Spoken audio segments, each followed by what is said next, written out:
Hey, Westside Christian family, this is Pastor Doug. If I could just add to this past Sunday's message, which was our anniversary message, our 1 year being together, doing ministry together message, I would add something, I think, about the way that we want to do ministry, our ministry philosophy is what they would have called it in Bible college, or the manner in which we do God's work. You know, we talked about how God has blessed us, which was appropriate. I didn't want to seem to be arrogant or like I thought we're the only church he's blessing, but it is appropriate to say, hey, the past year, he's done some fantastic things for us. So we did that. We looked forward to the future. We know that there's certain things we would like to see put in place. We believe he's going to do that too. So we talked about those two things. I did mention that the job is to make disciples, and that's 100% correct. That's never going to change. That's the way it always has been, always should be, making disciples, showing other people how to walk with God as we have learned how to walk with God in the name of the Lord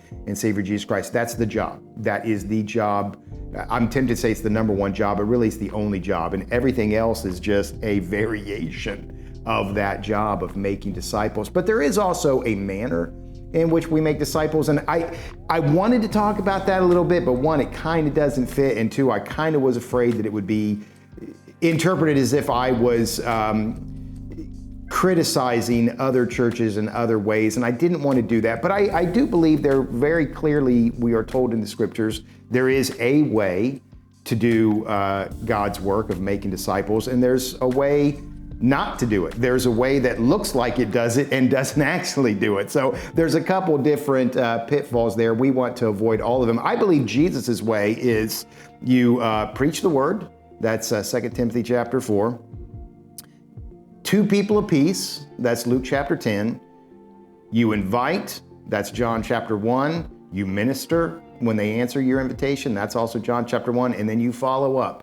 That's Matthew chapter 4. So looking at Jesus and the other epistles that Jesus' Spirit is speaking to us through, we do see there is a way to do ministry. It's very simple. I believe it's very effective. There are, and you may not be aware of this, there are large groups that are really kind of underground, because this is not sensationalistic, this is not flashy, this is not what gets attention, but there are large groups that are kind of working behind the scenes that have seen the same thing I've seen and said, yep, this is the way to do ministry. This is the job. Make disciples. This is the way to do it. Invite, minister, follow up, preach the word, look for people of peace. Other people have found those verses, found those terms, found that idea. But a lot of people are promoting other ideas. And again, I don't want to point fingers. I haven't even really thought about this too much. Sometimes when I talk about these things, people say, well, who do you think is doing this? I was like, I really don't know. I don't worry about that. That's not my job. That's not my responsibility. I'm just aware that it's out there, okay? But there is another way.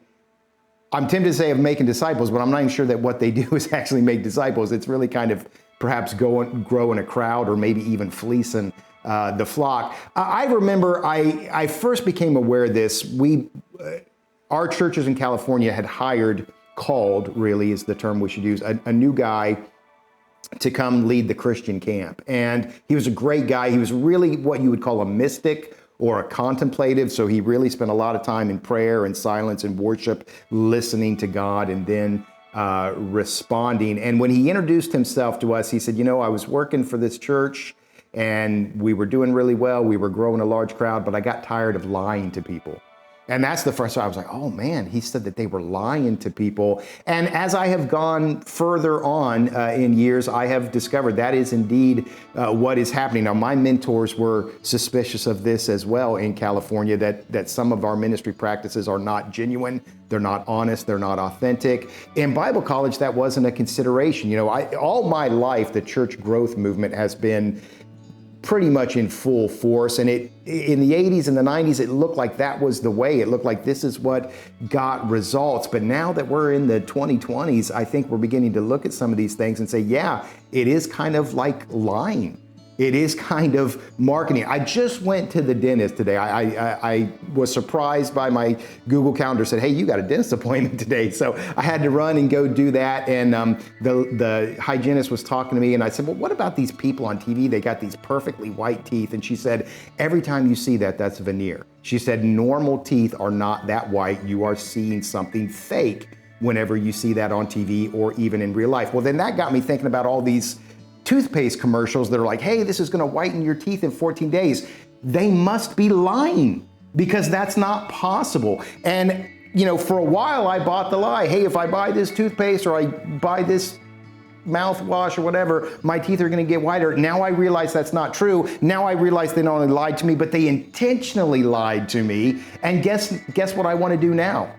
Have nothing to do with it. Still wanna brush my teeth, but I don't wanna have anything to do with these people who have lied to me. I do believe that, whether from ill intentions or good intentions, that some of that church growth, particularly the things that got really, really popular, like we've got to target young families, we've got to target young people, we've got to be modern and fresh and all these things. I do think some of those were dishonest, and we're only beginning to see that now and beginning to experience the fallout now. So if I would have had a little more time, and if it would have fit the message a little bit, I would have talked about our method, our manner, our philosophy, and that is not to try to target anybody other than who Jesus says to target, which is people of peace.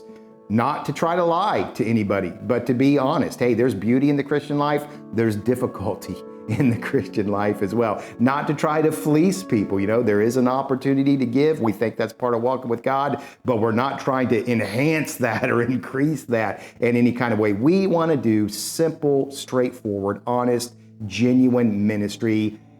We do what God tells us to do in these 5 passages that I mentioned, 4 or 5 passages I mentioned. There will be results. That's what we're going to do together. I hope you will be a part of that with us. I thank you for giving me a little bit of time here today, and I hope to see you again real soon.